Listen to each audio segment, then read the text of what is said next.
Hey, welcome to another episode of the Coffee Break Podcast, where our mission is to share business ideas, practices, and strategies while we enjoy our cup of coffee. And today's guest is the one and only John Freeman. He is the founder and chief designer, architect behind Johnny Fly. He actually designed these glasses that I'm wearing right now, as well as a wide range of eyewear, and he's just doing amazing things. Focused on the customer experience. That's a huge component of what we're talking about today and kind of how that's evolved over the years. So I want you to grab a cup of coffee, grab your favorite sunglasses, your favorite eyewear, and get ready for this conversation with Johnny Fly. We got so much to say. We got a podcast to make. We're sipping on lattes, and it's time for a coffee break. Time for a coffee break. Oh, yeah. All right, John, welcome back. Glad to be back, yeah. Part 2. It's been a few years. Yeah, it has. So it feels like a decade after these past couple of years. It's the last 12 months, though, have felt like the last 3 years. So, but no, it's really cool. Thank you very much for coming back in. Oh, yeah. Can't wait to chat about some of the things you guys have been doing. But before we do that, we have to get into rapid fire. 5 randomly selected questions just to get under your skin with unknown point values. Are you ready to go? Let's do it. Okay. Number 1, if you could live anywhere in the world for 1 year, where would it be? I think Tokyo. I'm obsessed with the culture and technology. I haven't been. Yeah.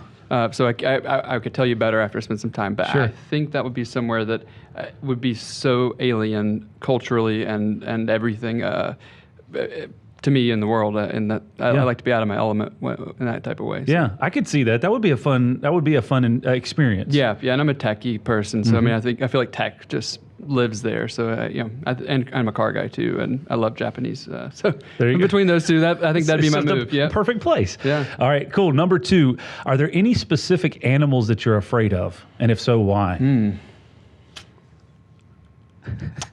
So this is a funny one, and people make fun of me. So I have a fish. Fish in general just kind of give me the jeebies. Yeah, Okay. Just not that the way they move. The way they're at, like I don't like scuba diving. My wife loves scuba diving. Always begs me to go scuba diving. I'm like, listen, like if somebody rolled up in my living room, it's going to be a problem. I don't want to roll up in their living room because I don't belong there. If I was meant to belong there, I'd have been made to belong there. So I've never thought of it that way before. You're basically impeding on their in their you house. get eaten by a shark, it's your fault.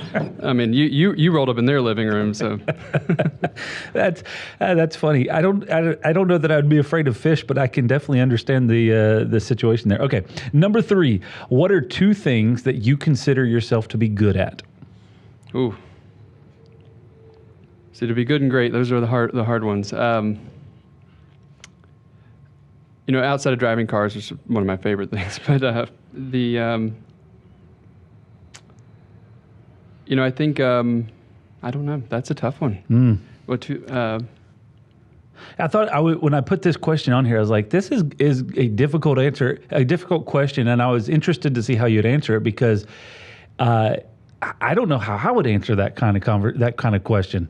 There's an understanding of confidence, but also humility. Yeah, and a perspective. I mean, I think other people might say I'm better at things that I don't realize versus what I feel like I might be good at that I might not actually. Sure. To someone else's perspective, but I guess people connection is something I really I pride myself on. Which comes to sales or comes to design or anything Sure. else, and trying to see through that. And in that kind of same realm. I don't know. This is a tough one. So driving cars, and then also maybe making connections. Yeah, Okay. Making connections. Yeah. All right, we'll go with those. All right, number 4, we share a birthday. Oh, we do. Yes. I didn't know that. Yeah. So how about that? Yeah. Which is January 1st, by the way. It's the whole world parties. The whole world, easy one. The whole world parties and nobody cares. Yeah. What is your favorite birthday present you've ever gotten? Ooh.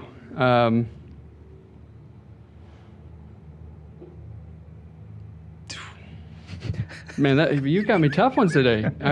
I feel like I've watched enough of yours that I could kind of be prepared. That one's a tough one. Well, they're randomly selected so know. that you won't be prepared. Yep. Favorite birthday present. That one I'm gonna have to say I have no idea. I've been given so many great things, personal or not. So, I have amazing families and everyone. So that one's a tough one. Can't differentiate it. All right. Well, congratulations on being a New Year's baby. I guess that's the easiest thing. Yeah, that's right. So somebody messaged me the other day. I was like, man, it must be great to be a New Year's baby. I was like, my memories of that growing up was everybody was tired. Yeah. And they wanted to watch football. That was the entirety of. Yeah, I loved skating when I was growing up, and everyone would go to the skating rink. Or I always went to a skating rink party on New Year's Day, so it was always funny to see all the parents laying in the booths, and we didn't know why, and none of the parents were there. They just all seem real tired. Yeah, everybody's just really worn out, but all the kids were ready to roll. So, all right, last question, number 5. If you won the lottery of $1 billion, what would you do with all the money? Ooh, I wouldn't tell anyone, I don't think. I think that's one of those, that'd be a tough deal. I call an accountant first and figure out how I need to handle it. I really think I'd kind of reinvest in my business. I mean, that'd kind of be the first thing. I think it would, to have the ability to give it those legs without any ties to anyone else. Yeah. That would be the first place. Obviously, there's some great charities and some things I would like to be involved in, but that would be the first. And I'd probably go buy a pretty cool car secretly. But those would probably be my first moves. But I've always thought I like most of us, we like to imagine what that's going to be and what we're going to do. And I always say it would, first thing would be take my core team, make sure that they're taken care of, and let's grow this thing and open a bunch more brick and mortar. Yeah, no, I totally agree with that. I've thought about that and been posed that question before, and I think that would be the way to go. Is first it would be, alleviate any debt. Yep, absolutely. Put in a big capital investment and make sure that all of the people that have been supporting the structure and the organization are taken well care of. So it's funny because I think that shows the true mindset of an entrepreneur, or the true mindset of a good leader, right? Figuring out what you would do because a lot of people would be like, I would disappear and nobody would ever know. Yeah. So very cool. All right. Well, congratulations. You passed rapid fire. We'll give you a score of 842. So 842. I'll take it. Great work. So again, thank you for coming back. It's been really cool over the last couple of years. Your company Johnny Fly is doing some really cool stuff, and we'll kind of jump into that. I've always been a big fan of your products. I have a Johnny Fly bag that I carry every day. I've got Johnny Fly glasses that I wear on a regular occasion, and just kind of the overall aesthetic, the brand, what it stands for. It's just something really cool to see and to be a part of.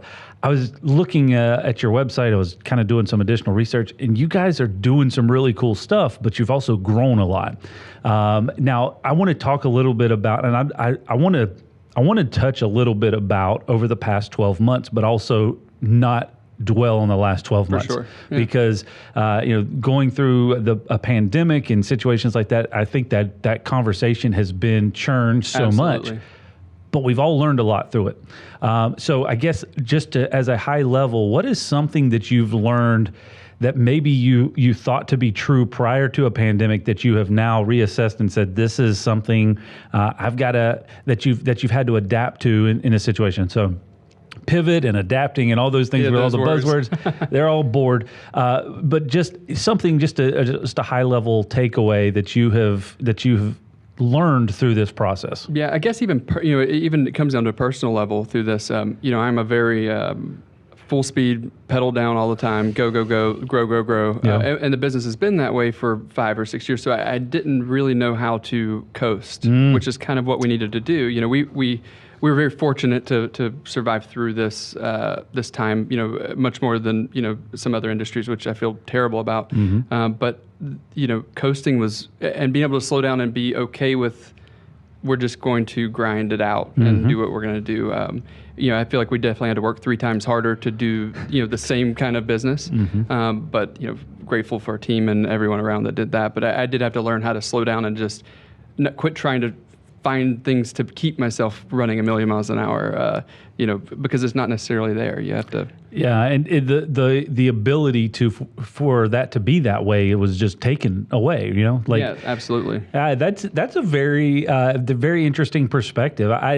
I can agree with that in a lot of ways. It was a forced slowdown that somebody that is in a constant go mode is not comfortable with. It's like getting comfortable with having to be with limitation. Yeah. My wife would come to me all the time, and she's like, "Can we do this, do that?" I'm like, "I'm too busy. I got to do. I've got all this stuff." Well, what is it? Break it down. What do you actually have to do? Yeah. And I was like, "Well, not. You're right. I don't. There isn't. I'm trying to find things. I'm trying to find ways to make things busier. But trying to coast and do that was a different time for us, for sure. I don't know about you, but early on, I've thought about it a lot early on, through March, April, and probably even May. It was more of a frantic chaos.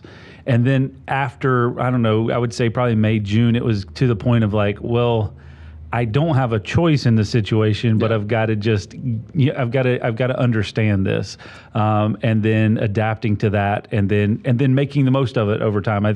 It's interesting. A lot of businesses have significantly grown. Some have died off, and some have just maintained. And so, for our business in particular, I think we did well to maintain over that period of time, especially with the clientele that we serve. But with that, it seems like you have switched some of your, and maybe you haven't, but just reading and looking at what you've done, you have opened up a new location.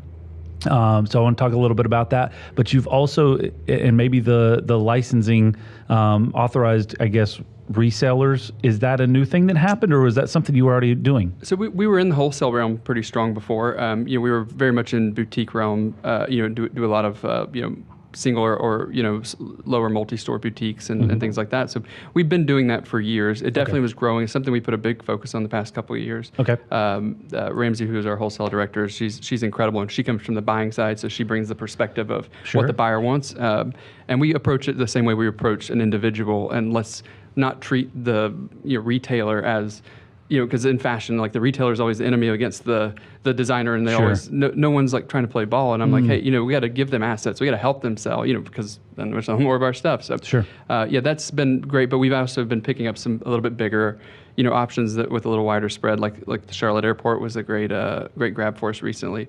And that's been growing quickly. But that's something that's a big part. And corporate gifting, or we call it corporate gifting, but specialty projects, we call it. That's been a very special part of the business that we've kind of just fallen into a little over time. But now we've actually taken a focus, and we're actually going out and hunting after those opportunities. Gotcha. That's interesting. So you're approaching corporations to give. Is it a specialized product, or are you just saying that they're giving? Talk me through that a little bit. Every situation we've learned, everyone's a little different. So, we've done them where, like, hey, let's make a bespoke colorway frame of these two popular frames and do X number, and we'll repackage them, laser your logo in combination, so it's a one-off special edition, whatever it might be. We have some where, like, hey, we need these 100 pairs for this event, like 2 days from now.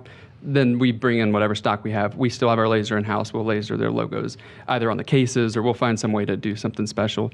And it's even open opportunities, like we did the pair for Greg Olson's charity foundation, and that was a one-off specialty colorway pair. And we've done a couple other, and we got a couple coming up that are really fun along those lines. So anything from like small 100 batches to 5,000 frames. We've done these different types of deals, and both and leather too. So it's always fun. I think. It gets my design wheels turning, and I always love that. Trying to find a way to personalize something like that for the business. Yeah, and not make it novelty. I mean, because we all have gotten those novelty sunglasses or whatever. So like we need to keep the brand value there, so they're getting their X dollar value piece, because that's what Johnny Fly is. Yeah. But then integrating the brand and mission of whomever the client is. Very cool. That's very interesting. You've launched some new products over the last couple of months, I guess. Tell us a little bit. I'm interested even more so. So tell us a little bit about what you've launched, but I'm also interested in the process for bringing something like that to life.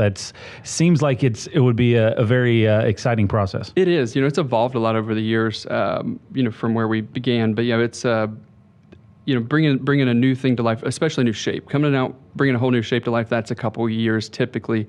We're very meticulous, so like it's got to be exactly that. And a lot of it comes from customers and what we hear them say, hey, we really, what we're missing. That's what I always say. The stores are the best thing for the website. I never know what we don't have or why they left. The store, you hear or you see the face that you just don't have the right fit or the style you're just missing. Gotcha. And we don't chase trends, and I don't want the weird, wild. I want something core and constant. So, bringing that to life kind of is prototyping a lot of shapes. And I mean, there's so many things with curve and nose fit and earpiece. There's all these little parts and pieces. So it's a long process. Then once we do get that down, then it's picking colors and products and that acetate material on the front that comes out of Italy. We've got to bring in all the chips and samples, and a lot of it you just kind of got to envision. And I'm toying with 3D right now, and I love 3D, so I've started being able to plug in and just get a little bit better. So I think here in the next 6 months, I'm going to be able to even have a better idea of what something is going to look at versus like, I think this is going to look pretty good. Gotcha. So 3D rendering a sample of it so you can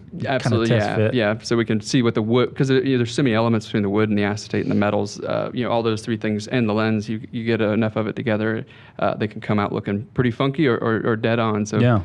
We've learned that over time. So it's definitely a long process, and then sourcing all the individual parts and pieces to make that happen. So, but we're excited. We have 3 or 4 new shapes in the development right now. This will probably be the only year we've ever released like 4 new shapes at one time. So we're pretty excited. Can you copy this key? That's a question we get asked about 3,422 times a year. And how can you actually be sure that the person who asked that question is supposed to get a copy of that key? Well, we think you should always know who can copy your keys to your business and your home, because it could be your neighbor, an old employee, a contractor, or even worse, your mother-in-law. At Loc-Doc Security, we believe in protected key systems, so you always know who has a copy of your key. To find out more, visit locdoc.net or stop by our Charlotte location. Loc-Doc Security, helping you protect your people and your property. You can do all this work on the I guess the research and testing and modeling and getting it all to this point, but if nobody knows it exists, absolutely right. So what are the experiences that you've learned in bringing? Because I feel like a lot of times with entrepreneurs, I know around here we'll come up with 100 different ideas. Maybe there's a couple that stick, but even such, once we get the couple that stick, then it's actually communicating it out to everybody so that they know that it's available. What have you learned through that process over the years of, hey, here's a new design, here's a new product, whatever, and now we've got to get it in front of eyeballs so that they can actually make a decision and absolutely make a purchase? I think social media, as you know, that's always been, it's been the easy move to kind of release new things like that. But it is tough. What we did through what we did learn during the whole pandemic time when we were actually shut down in the store and everywhere, typically we throw big like parties or do a runway show. We do something fun for like big releases like that. And we couldn't do any of that this year. So our big spring launch, my wife and I did it on our dining room table and we went live. I'd never had such a successful online launch in the history of Johnny Fly. Really? And I think just being personal, and I think we all know that at heart, like being personal and in the social media works, but we've learned a lot through that, and I think we're going to do a lot more. You're really talking about, instead of what it is, why it is, and we've always, in the back of our head, that's always been our motto. We got to push why, not what, but now even more so than ever, I think, why did we come out with this shape? Who is this shape for? Who is this color for? What is the meaning behind it? Why was the design created that way? And people seem to watch that, learn a little bit more, and learn about the product a little better. Yeah. So your flagship store is in the NoDa area of Charlotte, which is North Davidson, which is on the kind of north side of the city. You have recently opened up another location. We have, we call it our satellite store, but it is a fully staffed, store in Lake Norman. So, I started the brand on my dining room table in that area, all those years ago, 9 years ago now. So it's a little bit of a homecoming. We're really excited about that. Partnered, there's an amazing boutique that was putting in a very large, nice boutique up in the area who we've worked with very closely over the years. So we partnered to share the space and build out our build out within.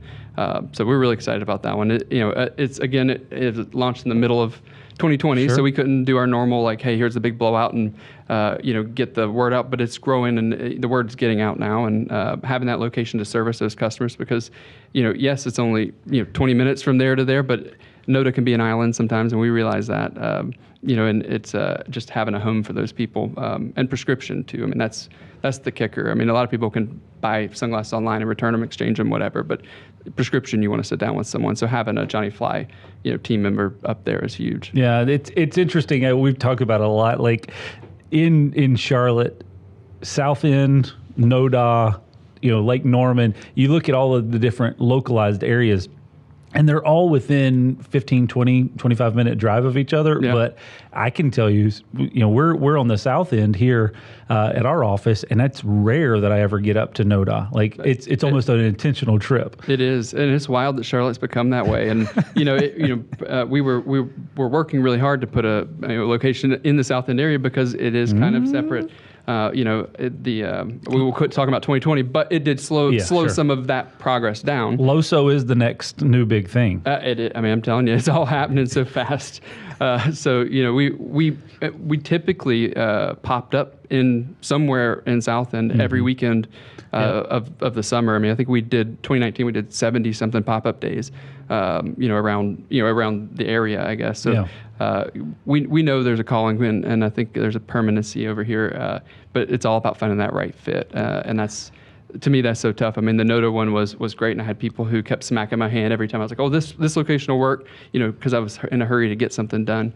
So we've learned it's got to just be that right situation. So you'll find it when it happens. That's right. Now it's funny, and I'm trying to keep things contextualized for those that are watching or listening that are not from Charlotte. But these little neighborhoods, I'm sure it happens everywhere, but even in Charlotte, South End.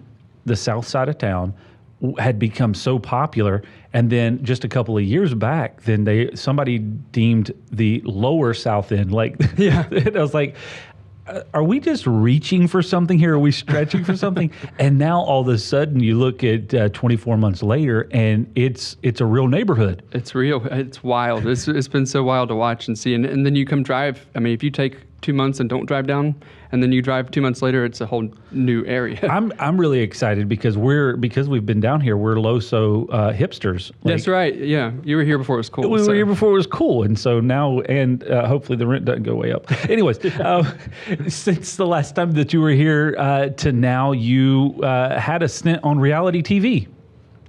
Oh, the House Hunters. Yeah. Is that right? Yeah. Yep. Yeah, that one's out there. I remember that. Yeah. I think my dog was the star of that one more than anyone. So, what was that process like? Was it all it was cracked up to be, or is it? It's interesting. It's definitely was a lot of work, really. Mm-hmm. It was definitely a lot of time and days of doing things. Long days of shooting, and I won't give any of the sauce away, but it's very. They've got it to a system. They've got it figured out. They crank those episodes out. So it was fun. It was definitely a different experience. It was my side of it was, hey, this is gonna be good for the business. Sure. They flash the Johnny Fly logo. I know every time it reruns because our website takes a spike. I know that it works. So, but it was a whole lot of fun. It was a different thing that I'd never seen before, production wise, and the fact that they can pull these things off with like 3-man crews and produce this production that they do so well. So. It was fun. It was definitely I'd never dreamed. It's definitely one to go watch. You can Google it and find it. It was a pretty cool process. So I want to we talk about Johnny Fly. We can talk about all the brands. I'm interested in John Freeman, the individual. What drives you to continue down this path? What of building a brand, of crafting, creating, like what is that innate drive behind you that you say, this is why I get up and do this? I absolutely love to do it. I mean, I think I had searched for something that would give me that kind of fulfillment, in every way, and allow me to design and connect with people. The team members that I have now and some that have been with me a long time have become family that I would, never been connected with before. But, really, I think it's to reach people. my most favorite thing is to travel and see one of my frames or bags, in a completely random area on someone whom I don't know. I think just to be able to touch those people and get our design and our passion out there, and not just mine, but our us as a team. I know that I'm not. We talk about the lottery. I know that if I want it, I can't go sit on an island. Like I've got to have that go and dig and drive. So I think getting out of bed is the natural part because I got to have something to go after. But on the Johnny Fly side, it's I'm just super passionate about it. So. Just super passionate about designing things that impact people. Yeah, eyewear is one of those things you put on. It changes, like you reflect your personality with your eyewear. Yeah. And it's one of those things when I was growing up or, self-conscious about this or that, a cool pair of shades made all the difference. It's not selling insurance or not there's anything wrong with that, but you're typically not excited to go meet with your insurance broker.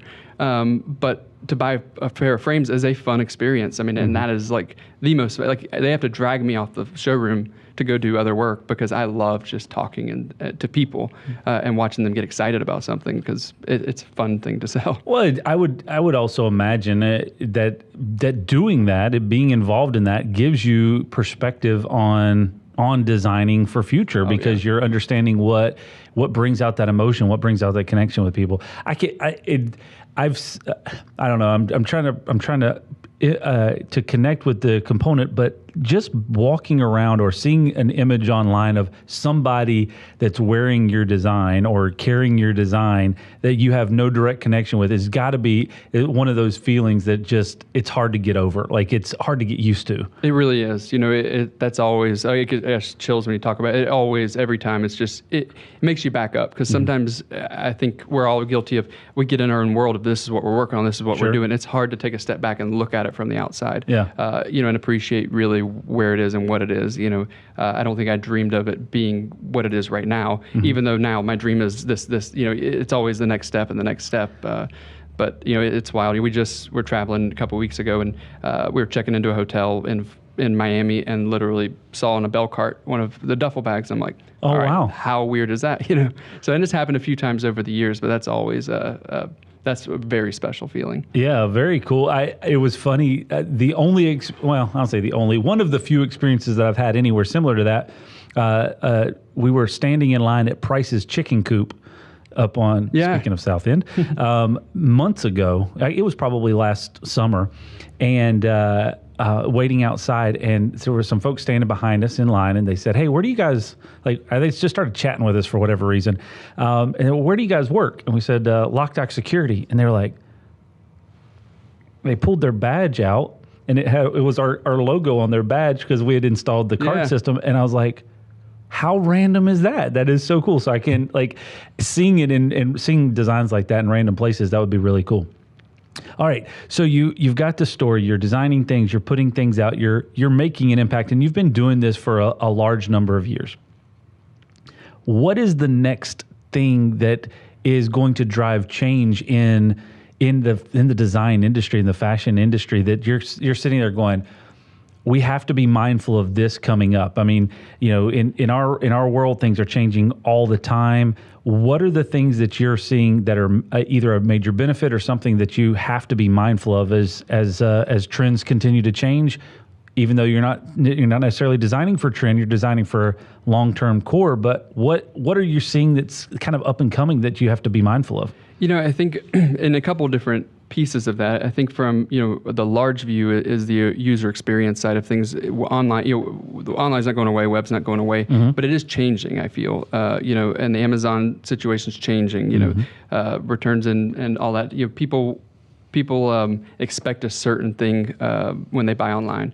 That there's got to be a and we've seen it in Europe where the regulations are changing in the way that online shopping works and consumer protection, which is a good thing, but to a level policed wise. Sure. So I think that on the one side, Personally in our realm on the fashion side, prescription world is going to change a lot, and what you can do online, and a lot of single vision people. I mean, there are technologies you can do your whole eye exam on an iPad yourself, or whether it become telemed or what that actually is going to look like. So on our side, we're preparing ourselves for that technology advancement and what's over there and what we're capable of doing, because we're not doctors. We just supply. So that'll be a very interesting change and something we're trying to be prepared for. So like integration into your website, that you could essentially come to your site, get an eye exam that would not necessarily be prescribed by you, but it would be connected through your site. Yeah. To bring that prescription in and then order your glasses all without having to leave the Correct. site. Yeah. You'll be able to do it all, one stop. And that's something a lot of people ask for. But it's all, the technology is actually there. It's something we could pull the trigger on today. Yeah.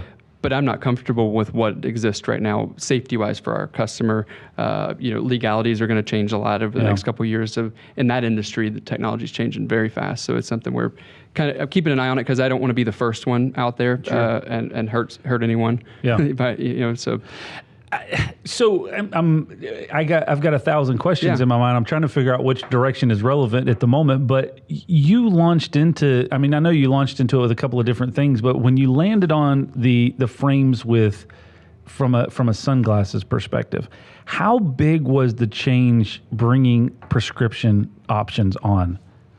I thought it was going to be a bigger hurdle than it actually was. So I went and said, okay, I got to design these 6 frames that are prescription exclusive, like they make sense for prescription. They're toned down, the sizing is a little different than what we were doing in sun. And I quickly found out that a lot of our sun frames were, like the frame you're wearing right now, is our most popular sunglass frame throughout time in sunglasses, and it has quickly become a very big prescription frame. So it wasn't as the biggest thing was trying to understand the hurdle of how do we fill lensing, being that we are not an optometrist or an optician. So we have to work with, we work with a fantastic lab, who verifies and manages all the prescription work for us. So that was the biggest hurdle, was trying to understand, like, hey, what is it we're selling and how to do it. So, but as far as market share, did it like exponentially open up your ability to sell frames to more people, or is it just a nice to have type thing? Oh, absolutely. We used to have people all the time, I'd love to have a pair of your sunglasses or whatever, but I have a prescription or I have this, and then we would have to be like, okay, well, you could buy the frame and take it to your optometrist, and whether they wanted to or not wanted to fill it because they wanted to sell their own frame, like that was always a problem. So we can just say, yep, we got you. That was game changing, and it took seasonality out of sunglasses. We understand the frustrations HOA board members and property managers face when deciding the best solution for their HOA and pool security. Should we use a keypad, hand out keys, or install a key card system? Do we even need cameras? These are some of the questions that are difficult to navigate, and we're here to help. At Loc-Doc Security, we've spent over 20 years working with homeowners associations and property managers to find the system that best fits the pool and HOA needs. Camera systems for the front gate or front entrance, key card systems for the pool gates, or simply updating the gate so that it meets safety and code compliance. We like to take the guesswork out of the process to answer any questions and help find the right solution. Our mission is to help you protect your people and your property, and that includes pools. Contact our team today to schedule your free consultation for your community. So the biggest takeaway that I'm hearing from what you're saying is that even in, I think it's every aspect of dealing with a customer experience, regardless of whatever industry you're in, it is doing things to make it easy for them to make that decision. A friend of mine out in California, Glenn, says frequently, it's a quote from his dad, make it easy to do the right thing, make it difficult to do the wrong thing, right? And so yes, I could buy frames, less lens, and go take it somewhere and get lenses, but that's a lot of work. And I'm just probably not going to, that sounds like it's a hurdle that I don't want to jump through. Making it easy is we can do it all in-house, and making it even more so easy is I can do my eye exam and everything right on this website is, absolutely. And I'm a consumer. I look at everything as a consumer. What would I do? I wouldn't want to go through all that problem.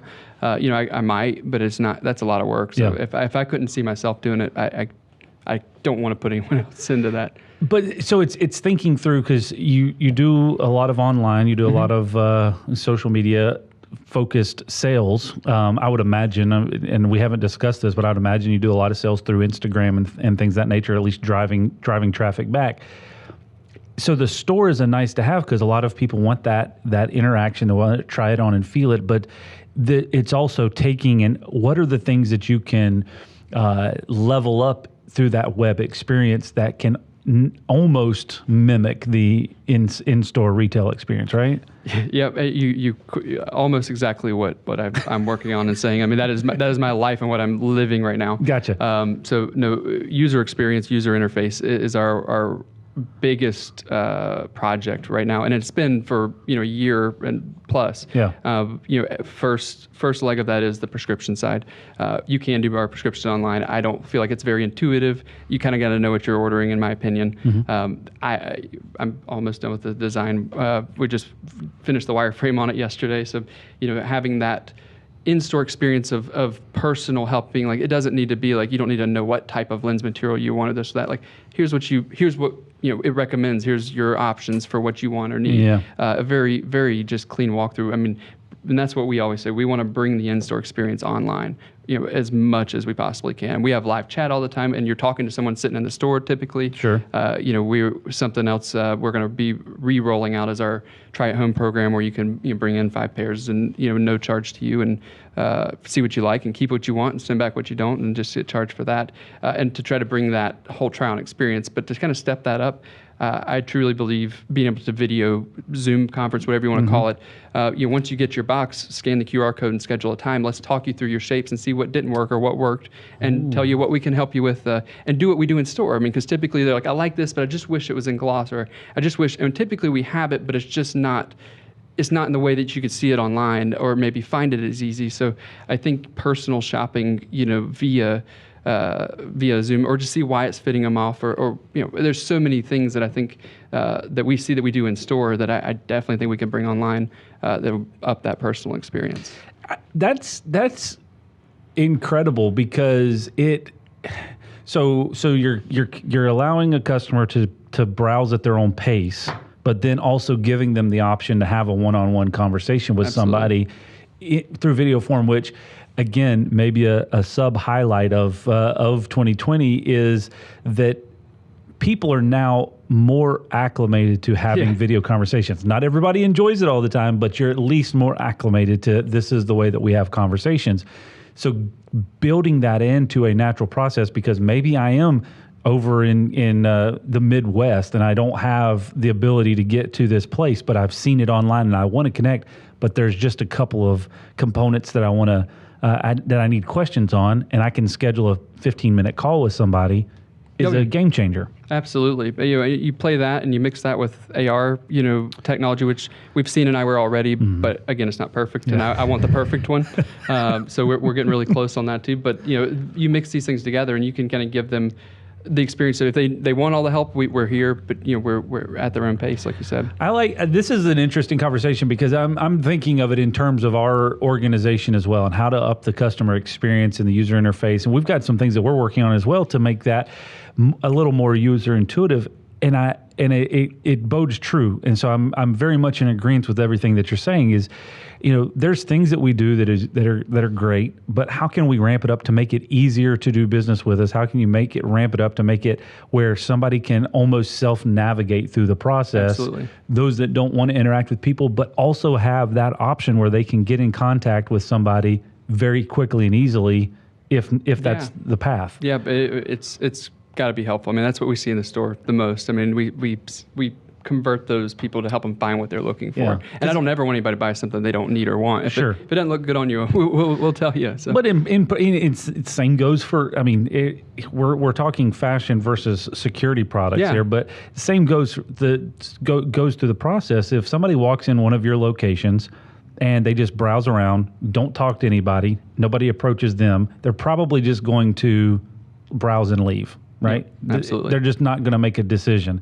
Somebody that's dealing with a service company or a service provider, a security provider, and they don't answer their questions or engage to help them make a decision, they're probably just going to get disinterested and leave as well. So it's Definitely. across the board. Yeah, it's helping them find a solution for what they're looking for. Yeah.